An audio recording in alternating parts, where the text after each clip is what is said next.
Hey guys, it's Devin, half of Dads and Dice here, and today on Talking Solo, I am going to be showing you Ezra and Nehemiah by Garphill Games.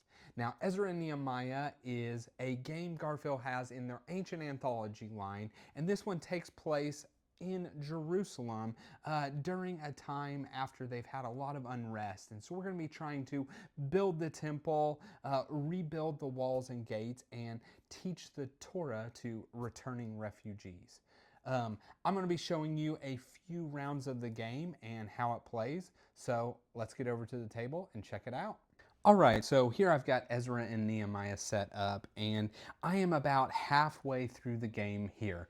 The game is played over 3 rounds, and each round you are going to be playing cards into your tableau here, doing different banner actions, red, gray, and blue. You'll be doing that for a full round until you've played 6 cards, 2 in each spot, and then you will do a end of round kind of cleanup. It is preparing for the Sabbath and then actually having the Sabbath, and then some scoring and whatnot.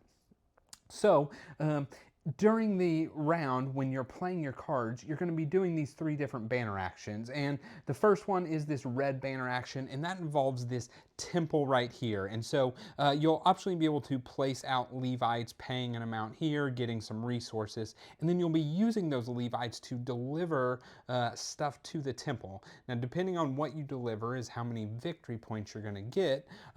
Alternatively, you can sacrifice at the altar wood or cinder, moving along this track here, this altar track, and the goal here is always to be kind of as far as you can to the right, and depending on where you fall between the 2 prophets here is what rewards you will get during the Sabbath time.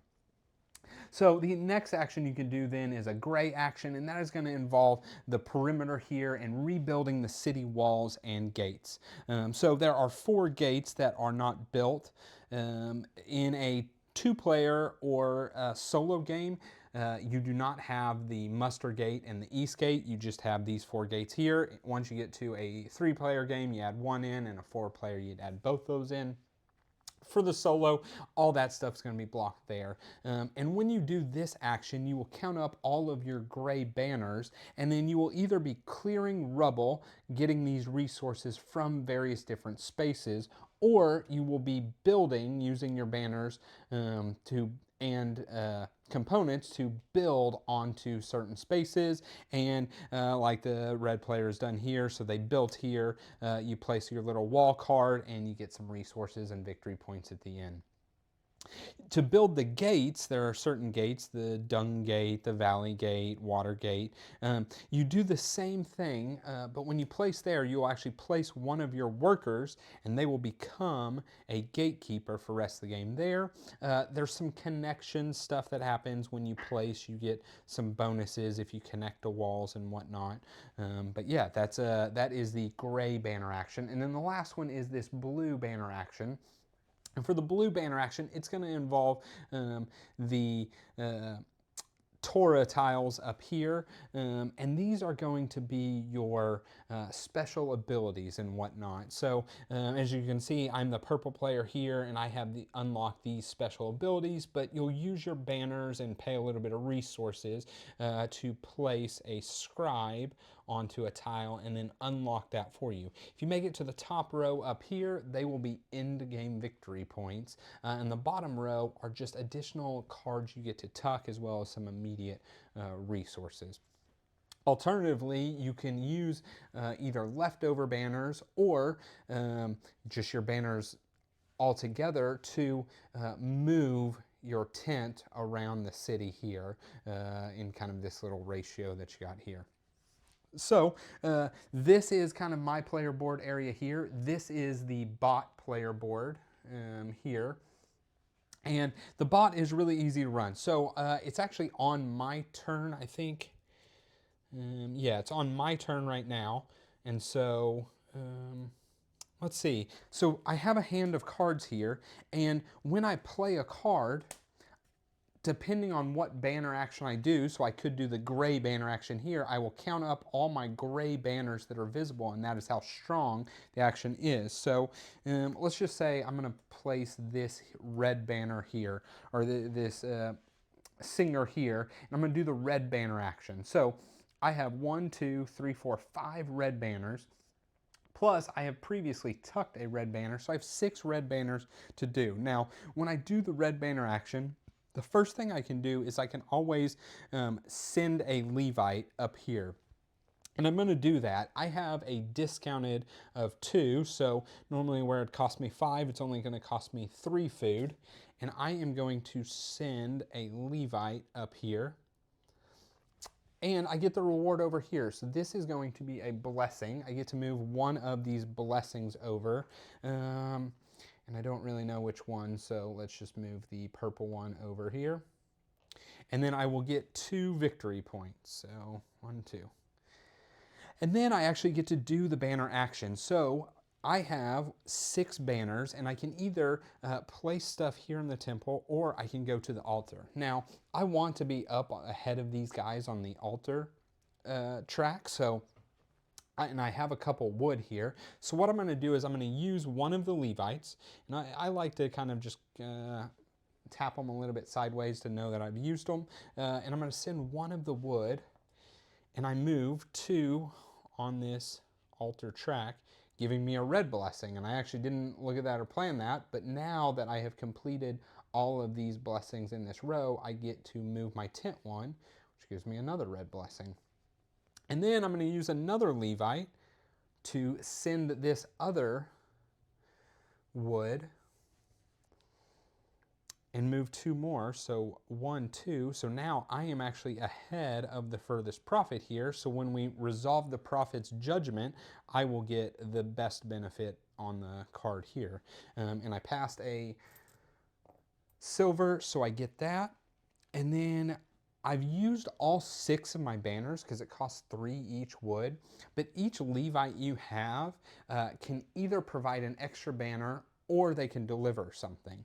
So I could use 2 more Levites to provide 2 more red banners, and then this last Levite to deliver a stone to the temple, gaining me a silver and 1 victory point since I took a stone up there. And then I'll straighten all these, and then that is it. And at the end of your turn, you can or technically beginning, you do your main action, but you can do one of these auxiliary actions, and they are either to do the trade on the card you just played. So if I had any gold, I could trade it for 3 silver, or I can spend the required resources to turn over a development, which is actually what I'm going to do. So we have these 5 development tiles, and this one requires 4 stone, which I have.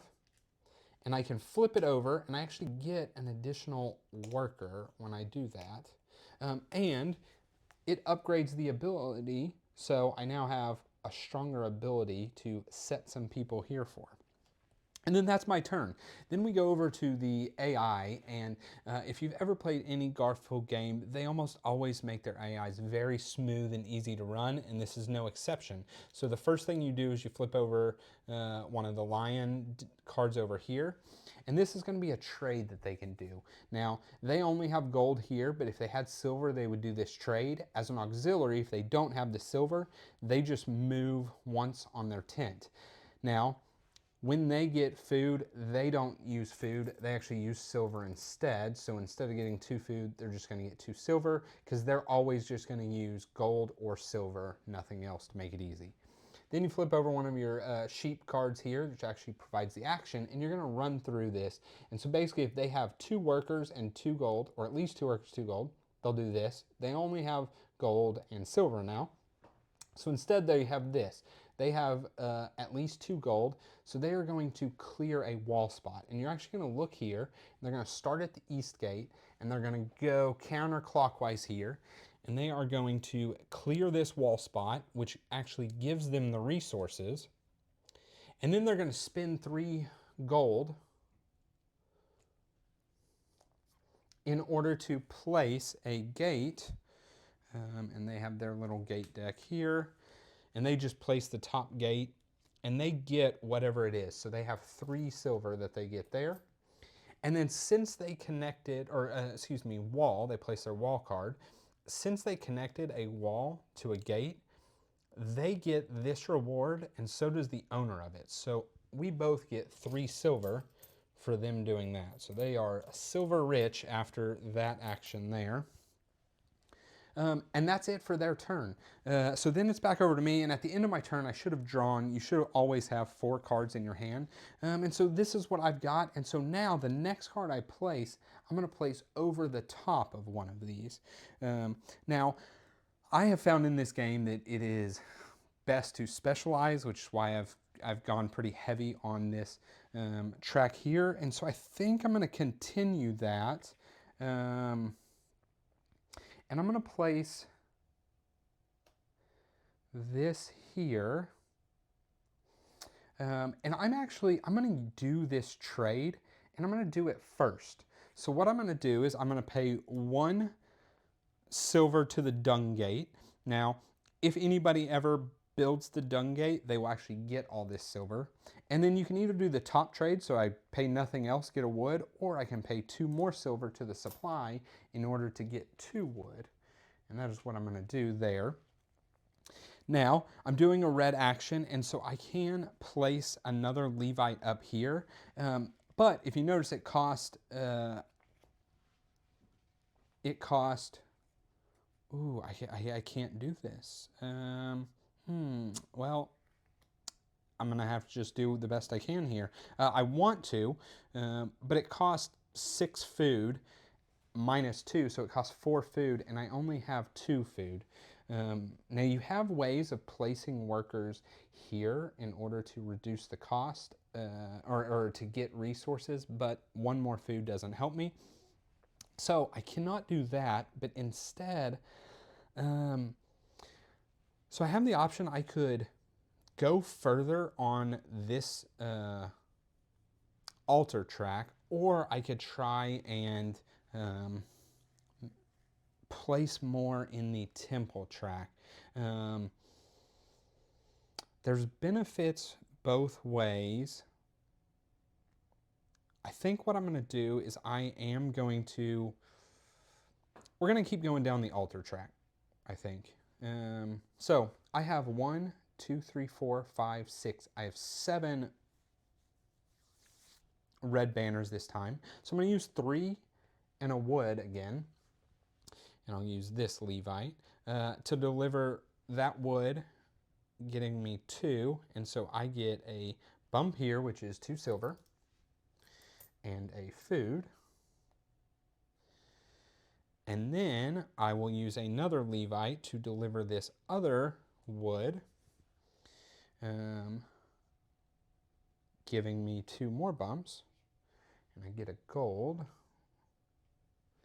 And so actually now I have 1 leftover banner.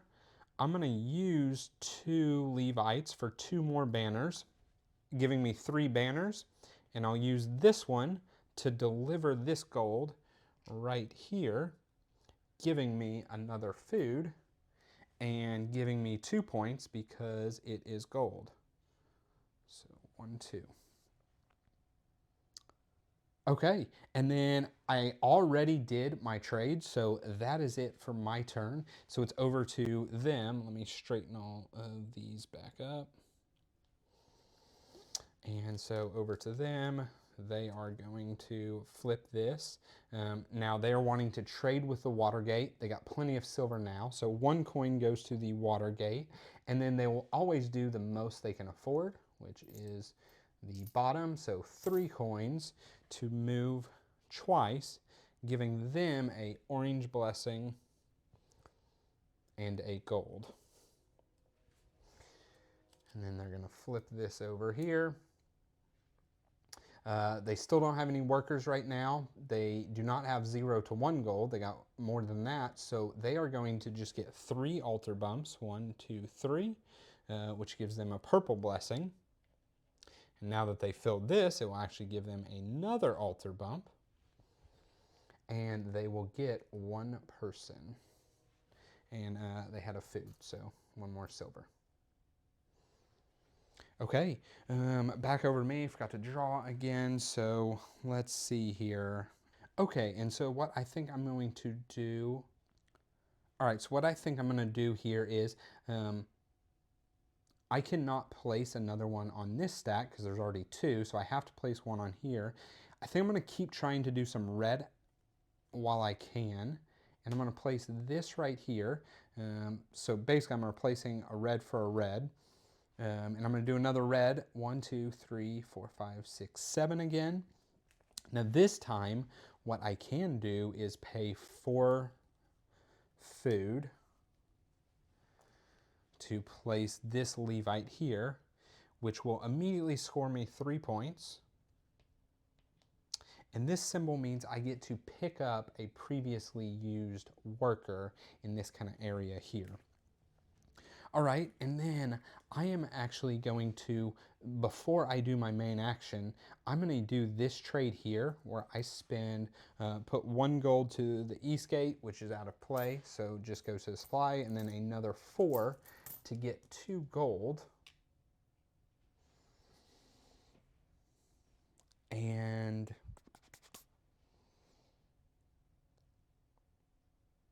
I am then going to deliver that gold to, so I don't have anything else that can give me bumps here, which is fine. I don't necessarily have to have it, at least right now. So I'm going to deliver this gold up to the temple. So to go to these spaces in the temple require 4 and 5. I have 1, 2, 3, 4, 5, 6, 7 banners. So basically using 2 people, that gets me to 9 banners, 4 and then 5. And that is what I'm going to do. So I'm going to use 2 Levites to deliver here and here.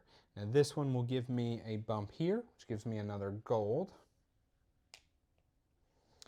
And this one will give me an additional worker. And then we have completed, if you notice this temple is cut into sections in the 2-player or solo game, it is just strictly rows. So we've completed a row here. And so what happens is the person that completed the row, me, will get 2 food. And then whoever has the most Levites, which is also me, gets 2 points. And then everybody gets a silver per Levite they have. So I have 6 Levites, so I get 6 silver. 5, 6, and then he gets 3. And then I technically have 2 Levites left, which I could use. Oh, and I should have scored, I'm sorry, 4 points for placing 2 gold. So I could use 1 Levite to then deliver to the 1 space. And I might go ahead and do that. Yeah, so I'm going to use that last, I had 2 Levites. I'm going to use 1 to deliver and 1 as a red banner. And I'm just going to send this stone. Yeah, I'm going to send the stone there. That will give me 1 point, and you don't get any benefit for that. Yeah, and we'll call that's good. And then I draw as the final bit of my turn. I did a trade at the beginning, so that is it for my turn. So over to them now, and this will be their last turn of the round. First, they are going to make a trade with the Valley Gate. So they will pay 1 coin here. They got plenty of coins, so 1, 2, 3, 4. And they will get 2 gold. And they are gold rich right now. And we're going to flip this over here. And so if they have at least 1 worker and at least 2 gold, which they do, they are going to build a gate. And I should mention that this here tells you exactly what actions they are going to do. And I really like how it's done. So first we're going to look at the Valley Gate. So they want to build the Valley Gate. They are going to clear this. That gives them a gold. I am out of gold, so we're just going to remember that as gold for the moment. Then they are going to build here, which always costs them 3 gold. So 1, 2, 3. And they will build the valley gate right here, getting this silver. And they gained one of these icons, which to them is just a tent movement, which is a worker. And that is it. That is their last action of the round. So then over to me for my final action. All right, and so what I think I'm going to do, I think I'm going to keep on with getting my red actions done. And so I'm going to kind of do something special here. I'm going to place this here, and I'm going to place one of these as a tradesperson, I think is what they are, a tradesman. And I'm going to put it here, yeah, here, getting me a gold. And then I now have 1, 2, 3, 4, 5, 6 banners. So what I want to do is I can no longer place any more Levites, but I want to place in these top 2 again with these 2 gold I got. So I have 6 banners, so I'm going to use 3 of them to provide additional red banners, and then I'm going to use 2 to deliver these 2 gold. We're going to go here and here. So that will get me 4 points. 2, 3, 4. It will give me a tent movement, which is a purple blessing. And then I would normally get a person here. I actually have all of my people. So anytime you cannot get a person or cannot get a blessing, you just move your tent. So I move my tent one more time here. And then that is it for my action. I technically have one last Levite, but nothing I can do with him. And so I will then, I could do this trade to provide food, and I'm about to show you I will need food at the end of the round, but I think I'm going to be okay. Instead, I am going to spend 7 silver in order to upgrade this action here. Now, when that happens, I immediately get a tent movement, and that gives me a person, which will give me a tent movement, and that gives me an orange blessing, which gives me a couple food here. And then that is it. So I did another development tile. And so we are done with this round here. So while this tells you how to perform the actions on a turn, when you flip it over, it tells you what to do in between turns. So first we'll do for them, they are going to resolve the prophet's judgment on their board. So they're between here. If they're between the 2 prophets, they get a gold. Then that was the prepare for the Sabbath. Then during the Sabbath, they are going to gain 2 silver per worker they have. They got 1 worker, so they will get 2 more silver. They are then going to gain victory points equal to the row of their highest scroll. They only have the highest here, so 1 victory point there. They are then going to gain 1 victory point per gatekeeper. They have 1. No, that's me. I'm sorry. They should have had a gatekeeper here and here. So 1, 2, 3. So 3 more victory points for them. Per scribe they have 2. And per Levite they have 3. For their rightmost blessing, which they're all the same, they're at 2. So 2 more victory points. And then all their gold spaces they passed, 1, 2, and 3. So 1, 2, and 3. Then you just shuffle up their focus and scheme cards. So shuffle those. And this deck has exactly 6. They'll always see the same 6. This has 1 of each gate, so you won't see all the gates every single round. And then this will be for final scoring, and so that is it for their between rounds. Then for me, I get to use farmers and laborers and resolve the prophet's judgment.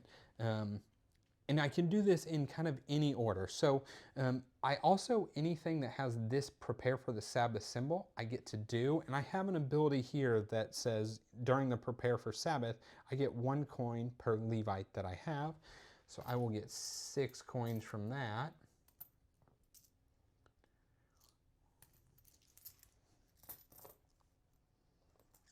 And I just remembered I had filled this row, so I actually should have gotten another 6 coins. 2 food for being the one to complete the row, and then 2 victory points. And they would have gotten 3 more coins. So they're looking pretty good for their final round there. And then I need to use these guys as either farmers or laborers. And now you have to pay at the beginning of the Sabbath food for each worker you have. Your Levites are being provided for by the temple, so they do not. So I have 1, 2, 3, 4, 5, 6, 7, 8, 9. And I have 1, 2, 3, 4, 5, 6, 1, 2, 3, 4, 5, 6, 7. I have 8 food. So I'm going to have to use at least one of these guys as a farmer, which gives me 2 more food. I'll just keep this 9 here because I'm about to pay it in a second, and 1 coin. And then I can either use these guys as additional farmers, or I can use them as laborers getting resources. And I want to be able to continue to do stuff on the temple, so I think that's what I'm going to do. I'm going to use both of these as laborers, and I can get any resources. What I'm going to actually try and do is take 4 wood. And the reason is, if I get this technology here, when I place wood into the temple, I can get 2 points instead of just 1 point. So I think I'm going to try that next round. But for this round, that is all I've done. I will then pay 1 food per worker. So there is the 9 that I owed there. And then I will tuck, of the played cards, I will tuck 2 of them to score. And so I think I'm going to tuck this one here. And so it gives you a couple benefits. You tuck it and you score it, and you'll continue to score it. But it also provides its icon. And I'm going to do this one here because that is for Levites in the temple. And so then I get, for my Levites, I have 6, so I'll get 6 points for that.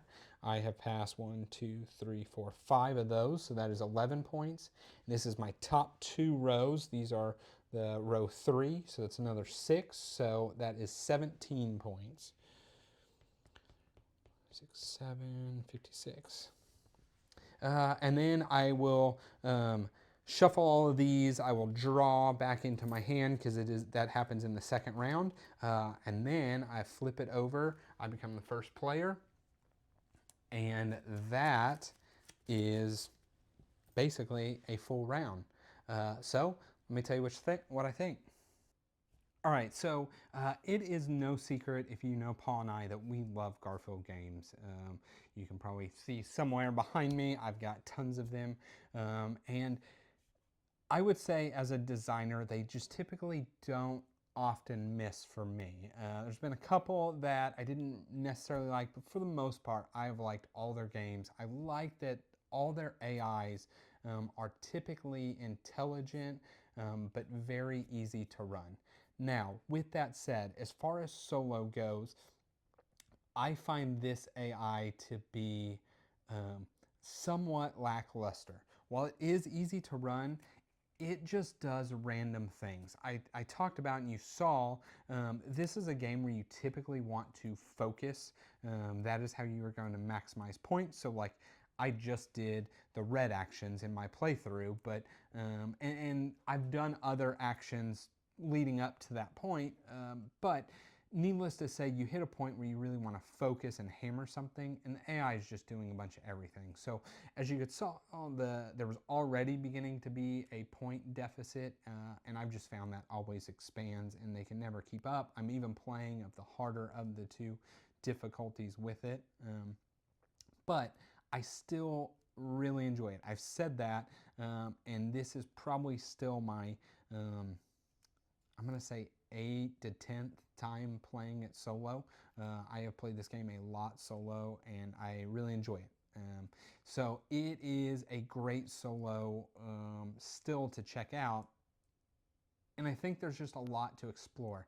The variety you get in all of those scribe tiles is really going to dictate how your game runs.